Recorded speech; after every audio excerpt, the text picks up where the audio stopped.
Months back, Don Hunt was inviting people to do a talk at the meeting, and I thought, well, you know, it's really time that I do that. And I said, well, I'll do it in August, and I think this was probably 4 or 5 months ago. And now it's here. So, okay. So I want to acknowledge Kirsten, who's over there. I had no idea how to do a keynote presentation, a PowerPoint presentation. She came to the house, helped me to start the creation of the PowerPoint. So I really just want to thank her for that. Okay. So we're not up yet. Talk about your plants. Oh, those are my plants. I'm like Rick. There you go. Actually, the first plant there is from Phyllis, and it's a fabulous succulent cactus, Caudiciform, I meant to say.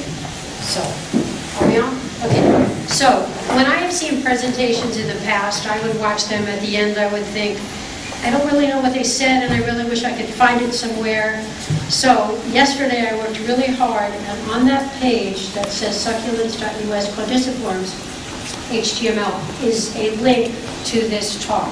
Not me talking, but a link to that presentation. Also, on the bottom of each slide is a number.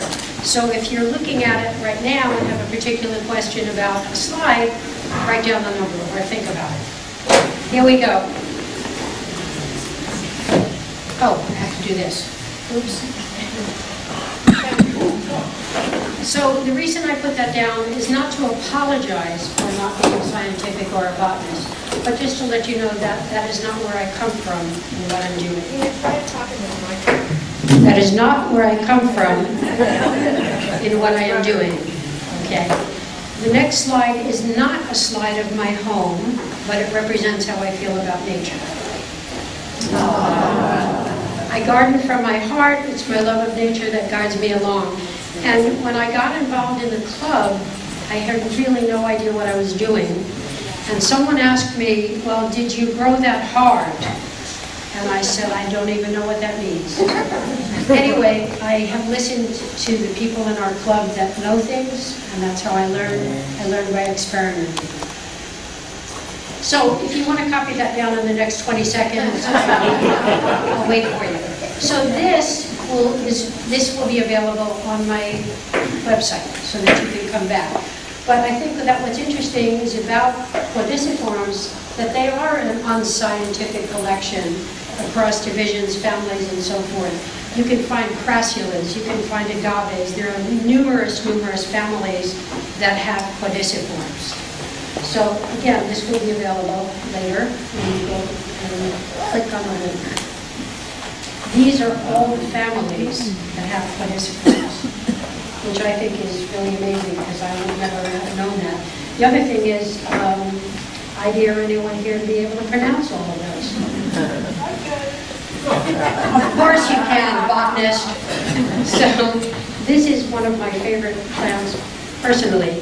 And what I think is interesting about this was grown in a low pot. When you grow this plant in a low pot, it tends to grow wide. I have another one that you'll see in a tall pot. And you see the difference, how much more narrow the plant is and how much taller. So, I guess you can't really tell. There we go. So you see that right there? I had checked with Kelly to see if it would be okay to cut this plant. And I cut it somewhere around there. And you can see right here, within 10 days it started growing. And about 2 weeks later, it's about 10 inches longer. So, I mean, I think that's pretty fast growing. That's the Cyprostemma cirrosum, and you have all the information there. I'm not going to read what it says. This is a plant that I really love. I always think it's odd. In the winter, it gets these little tiny white balls that make you think that your plant has a serious disease. But it's actually just the way the plant grows. It's what it does. Kirsten asked me when she came over the first day, she said, well, what is it about Caudiciforms? And I thought about it, and I thought, well, you know, I really don't know. And then the more I looked at them, the more I realized that they're odd. They've got strange bodies. They've got funny shapes. They're not like a regular green plant where the stems and branches go straight up. They are odd. They are different.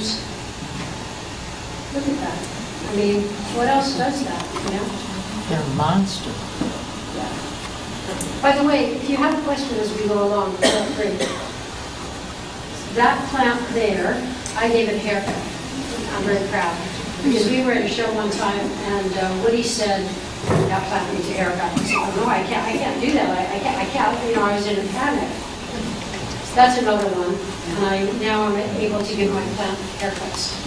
So if you have a plant that needs a cut, just bring it by. This plant here is on the table here. It's real woody. It's probably about 9 or 10 years old. I really don't even know because I never know how old my children are.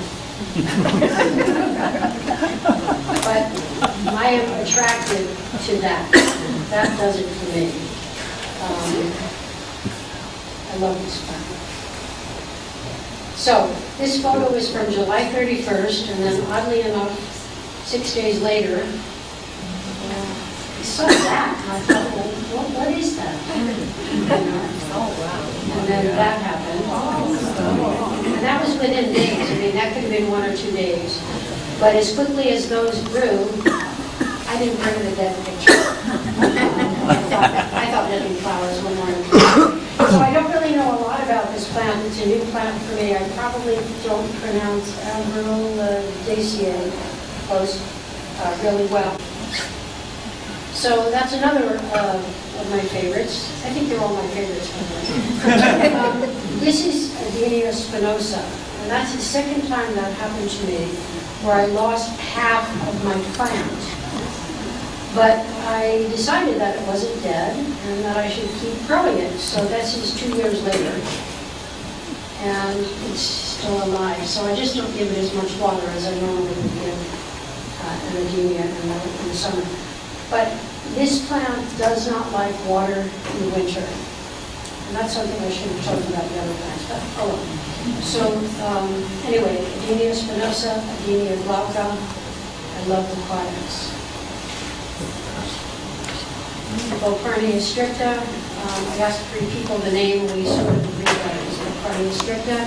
If somebody thinks otherwise, I would be happy to know that. And I am a fanatic. Oops, whoa! Who did that? Oh, I did that. Okay, so this is Pelargonium pavillinatus. I just actually took this picture a few days ago. And what surprises me is all of those leaves, because normally it has no leaves this time of year. It's normally leafless, and I don't know why it's still leafing out. I'm happy. And Brachioarachne flammagani. So these are just a few more Caudiciforms. This, read that. Peter gave me the seeds, and I was so excited to see that grow in 1 year to about 1.5 inches wide. So I'd say that's a pretty fast grower. And I'm excited. I think that last year was the first year I started with seeds, so that's a new venture. And I've actually remembered to water them at appropriate times. That's the same variety of plant, which is right there on the table. And that's not 1.5 years, that's probably about 9 or 10. And I keep saying one of my favorites, which is, you know, I love all of this. That's a close-up of that plant. And if you look at it from the other side, it's got an interesting piece to it. Gabalobus cyclophilus, the name was changed to Matalea something something, but I refused to convert, so for now it will remain Gabalobus cyclophilus. And I talked earlier with someone, we were talking about where plants are from, and is that how we take care of them. And I consider where plants are from when I am taking care of them, but more for me is where it is now, and I have plants that grow sometimes in Vista, inside, in Solana Beach, outside. I try different things to see where they grow the best. And I found actually that my plants grow pretty well wherever, you know. Caudiciforms are easy plants to grow. I don't have a lot of bugs on my caudiciforms. They're not like echeverias that have bug problems. And so I like that aspect. That's a really nice tube. Clima. I should have had a better picture of you. There it is. That's a better picture. But now you see this one here?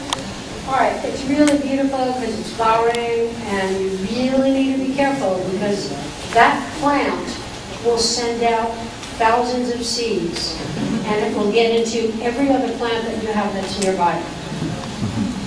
And I probably had 100 plants, and that's just the ones that I chose to plant. So if you had come to my house during that period, you got a free master clean. So that's tuberosa. That one's arboriforme. So arboriforme with the white flower is the one to watch out for. Now, you can tell by the look on my face that I was not so excited when Kirsten started taking pictures of me holding the plant. But that is one of my favorite plants. I love that plant. This is my backyard greenhouse where I keep my personal plants, plants that I don't want to sell, or things that I'm working on to try to get them propagated. And you know what happens? I find a plant, I don't see it on the market, I say, I'm going to grow this. And I grow hundreds of them. And then 2 years later, I'm ready to put them out when I discover that some of the major growers, they have those. And now there's thousands of them. So that's what happens. So this is that plant that I was holding. And I'm not sure why, but they haven't given it a formal name yet. I don't know why. Kelly, do you know why that happens sometimes, wherever you are? Usually they're waiting, getting flowers and making sure that they're sure that it's a new species and not just a variant of something that's already out there. Uh-huh. Y'all Yeah. hear that? Where are the flowers? Don't have any. See? That's the problem. Yeah. Now this one I like better because my face is not in the picture. This could be anybody. But this is one of my favorite plants. I love that codex. I'm just attracted to it. It's odd. And this is Syningia lumitricia. And recently I purchased some which was supposed to be Syningia lumitricia. They're greener, not grayer or whiter, and they just don't feel as fuzzy. So I call them a lumitricia hybrid because I don't think it's the real thing. But I still love them because they have codex. I think this is a really beautiful Syningia and Caudiciform, but unfortunately nobody liked it and bought it, so that's the only one I have left. The thing that I think is interesting about this plant is that if you take it apart, you'll find all of these bulbs underneath that you didn't even know that you had, that you were never part of your reality each time you looked at it.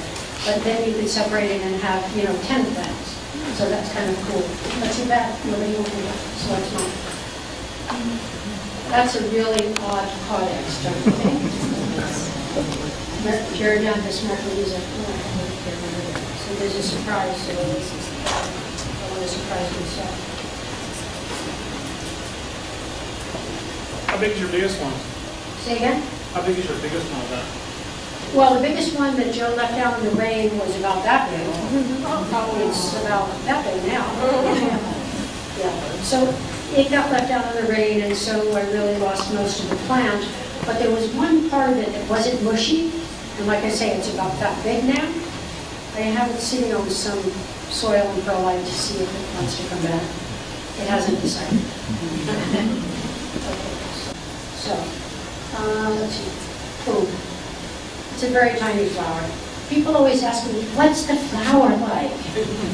For me, flowers are so unimportant. They're there for a short time. For me, it's about the foliage and about the codex.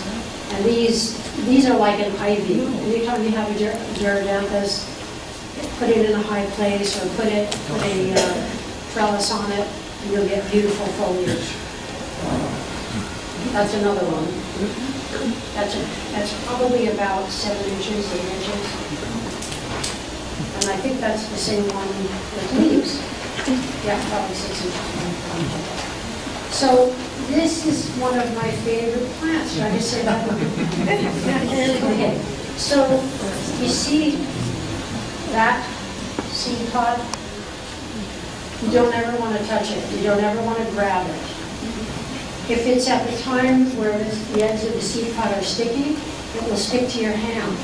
And then when you take your other hand to get it out, you have 2 hands stuck in the seed pod. I mean, they grab you. It's really bizarre. I mean, I don't even know how it happens, but it does. Anyway, I brought that one here. Please don't touch it.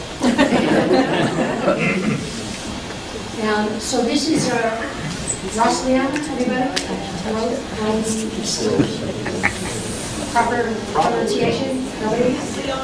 What is it? Whatever she said. Okay, so the difference between this one, the flowers, if you look in here, are solid yellow. That's a close-up of the scene. I didn't know it would be very easy. Actually, let me go back. That's a closer up.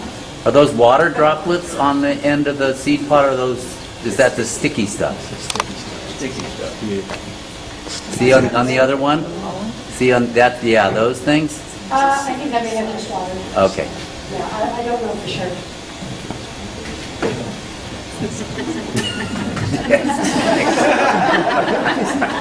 It's a nice, I don't know for sure. No, actually, it's not.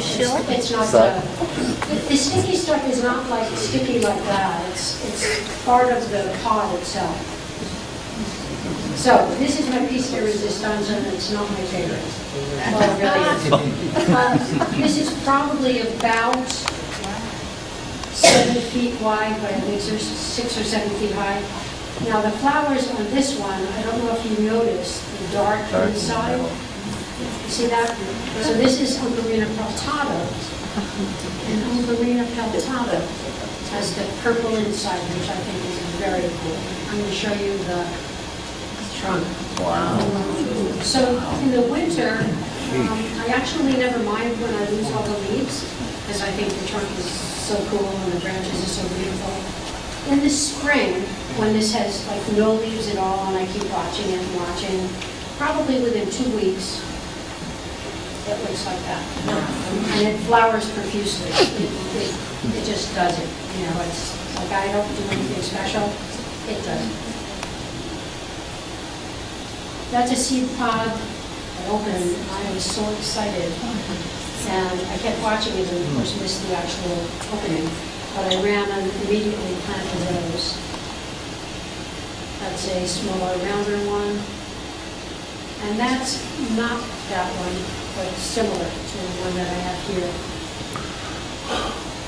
And easy plant, lives outdoors all winter long. Actually, I think everything I showed you has been out all winter long. Some more phopias. And, you know, it's not a giant product, but, you know, it's getting there. You know? So that one's Pomaru. So what does that look like to you guys? Upside down lady's body. Upside down something, yeah? So I just thought that was really cool. What was that? He's heated. So this is a plant that I brought once before, and somebody changed the name to Bracky something. And I said, no, it's a Cyclosphanomapia, and so now we're all in agreement. And it's got a really cool codex. And I have some now that are probably 3 to 4, probably more like 4 feet tall. And they're really cool, and I'm loving them. And they grow fairly quickly too. And I wasn't sure, I had always grown them in the greenhouse, but this year I put them outside. So the leaves are not as green as what you see here. Actually, they're here. So you'll see the leaves will all be red. And they seem to branch out better outside. Okay. KG, Bill. you can't answer. Can I answer? No, you cannot. JM, you can't answer. Paul. Anybody? Paul or Bill? Sarah, Anybody going once, going twice? Cephalopentandrius. I actually had one with flowers that I brought here today, but when I took it apart, the flowers came off. So I think that's a really cool plant. Now, the thing to worry about with this guy is in the winter, you want them warm and you don't want them wet. And because of all the rain we had, I had a leak in my greenhouse, and I had one that was probably like that I no longer have. And I was really sad. I got over it. So remember, KG, can't answer. Nobody likes this plant. I don't know why. I love that this plant. Barely anybody knows it, barely anybody talks about it. Dendrosicyus, maybe because it's from Socotra, and I don't know. I think that it's probably difficult to get seeds from Socotra. I don't think they want anybody there taking any plant material out, because very few people have seeds to grow this plant. We just don't see it on the market. This is slide 41, so we're getting somewhere, guys. And this is also a plant that's really got great products. I have these here today. By the way, I brought almost all caudiciform types today for you to see on the table there and over here. So I kind of say so. Yeah, Carbonicathanol for you. So, a tree once told me, but this is tree talk, guys. I'll give you a moment, so I want you to know what the tree told me.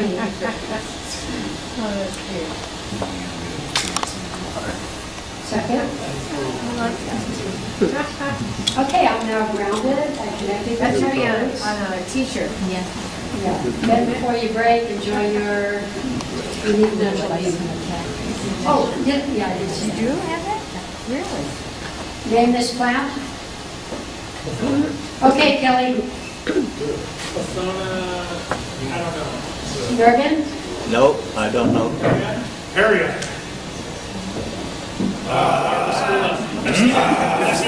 Now, you know what's odd about this? Althonas usually have 0 leaves this time of year. I mean, they're usually really not happy.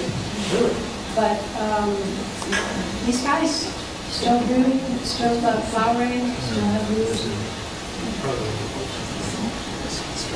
These are my own personal seedlings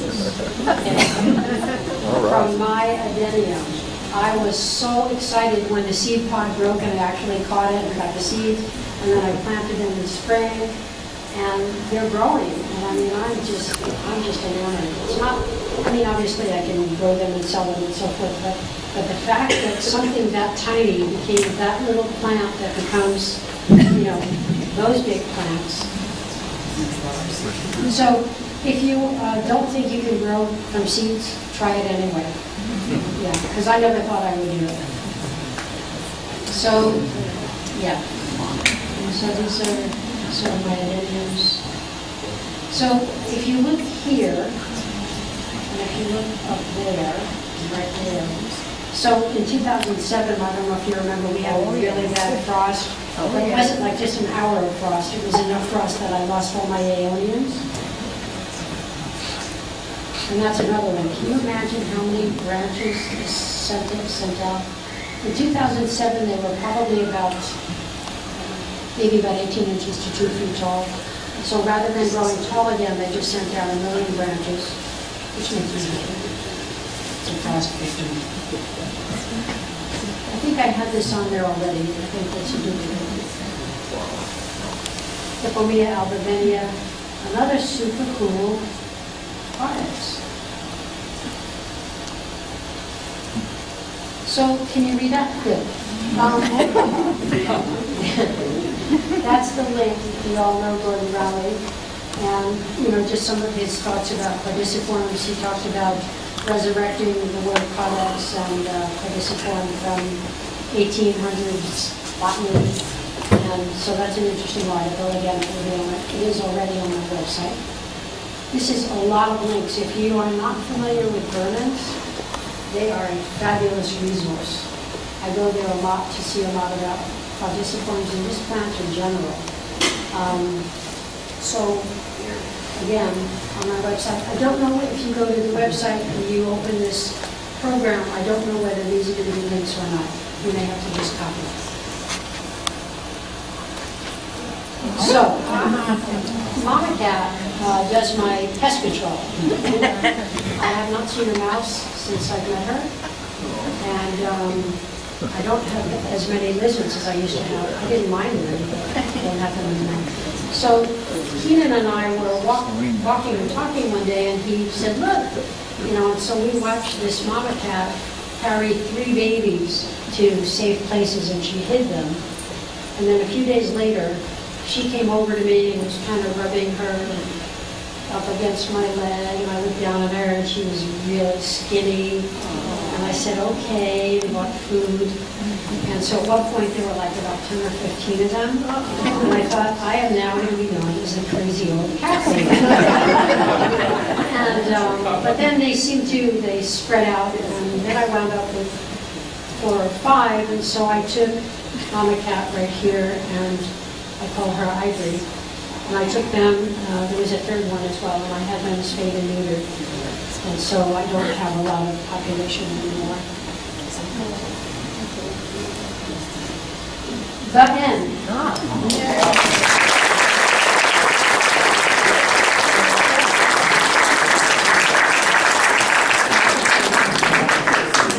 I didn't look at my notes. I'm so excited. Any questions? Yeah. How do you keep track of which ones you water in the winter and which ones you water in the summer? Well, for one thing, on my website personally, I have a dormancy table which tells you what plants are growing when. So that's always a good thing to look at. But I will tell you that aeoniums and sedums and hawardias and asterias, those are winter growers. So they like water in the winter. And your plants, when they start losing their leaves and you have no leaves, that's a sign that they're going dormant and they don't want a lot of water at that time of year. But if you look at my website for that dormancy table, or just go on the internet and look up what succulents are dormant in winter, and so forth, you'll find that. Or you could ask me or send me an email. But it's not a simple yes or no conversation answer. Okay, when's the best time to repot a deciduous caudiciform? I don't even know what that means. I was joking. So, to repot them? Yes. When I have time. So, I mean, that's the answer for me. But if it's a plant that's, if I had a perfect world and I could choose things and have the time to do it at the right time, what I probably would do is spring or just before spring, before they start growing again, because that's what my mind says. But again, you're not talking to a botanist. You're talking to somebody who just looks and thinks and sees, and like if I look at one of my pedopensias and it's losing all its leaves, or they're turning yellow, or it's dying, I think, wow. But if I look at all my pedopensias and they're losing their leaves, then I know that that's a sign for that time of year. That's what that plant does. But, Yeah, that's exactly. yeah. So you should always have 2 or 3 of the same plant. Yeah. Well, if you lose one, you have another. But the other thing is, it really helps you know about the plant in particular. So I'm sorry, I'm not more, Ms. Botanist. Sorry. There's a difference between botany and horticulture. Yeah, but you told me you were a botanist. I am, but I'm not a horticulturist. I'm neither. I'm just a grower. You are a horticulturist. Whether you like it or not, you are one. Anybody else going once, going twice? Thank you very much, Tina. Thank you very much.